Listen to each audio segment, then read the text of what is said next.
Hello, it's John Lord here, and before we start I'll just get this rose secateurs sharpening thing out of my hand. Before I started I was actually sharpening my secateurs, and by the way, this is how you sharpen the secateurs, like that. Just get the burrs off the flat side and just sharpen this side here. And anyway, that's that done. Now we're going to do roses, and we'll start off just to talk generally about roses. Now it's important to remember, that flowers were not designed for us. Flowers were designed mostly for bees and maybe butterflies and other pollinating insects, and they're not for us. And that's a flower.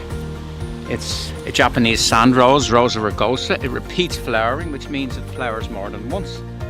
Rugosa roses, a lot of people don't like them because they don't look that rosy foliage wise, and they don't have a huge amount of flower at any one time, but they always have something on them.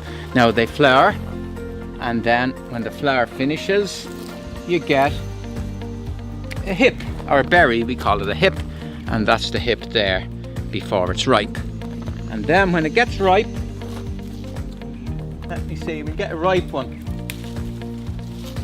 that's nearly ripe, and maybe there's a fairly ripe one there. Now, actually not bad to eat, and the purpose of that colour is to attract the birds, so the birds bring it all around the place and therefore increase the chance of new roses appearing. So it's just the rose is designed to attract the bees, and the berry is designed to attract the birds. And that's a rugosa rose, really good rose, and a good thing about them is they will tolerate very windy spots. They're very good by the sea. If that rose got too big, cut to the ground in the spring, right to the ground, it'll refurbish very quickly, refurnish itself very quickly. Now that's rugosa roses. That's the first type of roses. Now we go and look at a different type of rose. We might as well look at the garden as we're going. And here's a rose called the fairy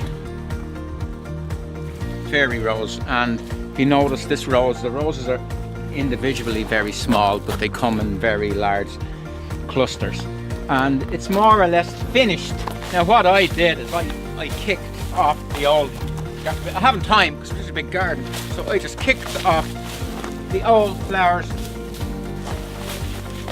and new ones will come because it's repeat. But if I had time, and if you had only maybe one or two roses, or maybe less than a dozen roses in your garden, you could go through, carefully remove all the spent ones.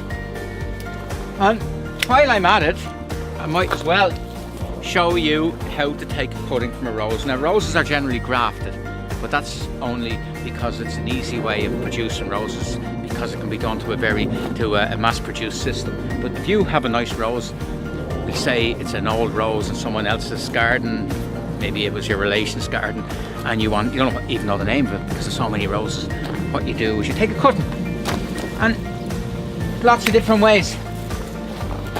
Nice greenery, nice fresh greenery. There we see it's about that length. Remove that many leaves there. So you've a few leaves in the top, nothing at the base, and bury it to here in a place with not too much sun, and leave it for a year. Now say you were 50% of them were to root and the other 50% didn't. So if you planted 2, you get 1. If you planted 4, you'd get 2. So maybe plant 10, and out of 10 you'll get 5, though you'll probably get more. And then following year, when they've rooted, you carefully dig them up and put them into a sunny place. Then it's a shady place so that they don't lose water and they root. But once they root, to produce good flowers, they need to go into a sunny spot. And that's so everybody knows how to root roses. There are other ways of rooting roses, but this is a way to do it, but you don't need anything. All you need is a bit of ground to put them into. That's our next bit, and we'll go on and we look at some more roses. Now I like the old-fashioned way in roses. Well, I don't even I don't know whether that's the correct term. Roses were planted in beds, very formally, known as bush roses, floribundas or hybrids. But the modern way is to plant what are known as shrub roses, and they're a bit looser, and they're mixed in with other stuff, and to give a more informal look. And this would be an example here. This is one. It's a rose called Kew Gardens. It's a small rose, small, but once again loads of it. And once again, if I have time, half an hour's time, take the old ones out. I don't have time, but look at all the new growth. Look at all the new roses. So that should reflower. They'll flower shortly, and what are we now? We're mid-August, and that'll get us right into the end of September. And if the weather was good, you might even get an extra few flowers, bring you right up to Christmas. A bit of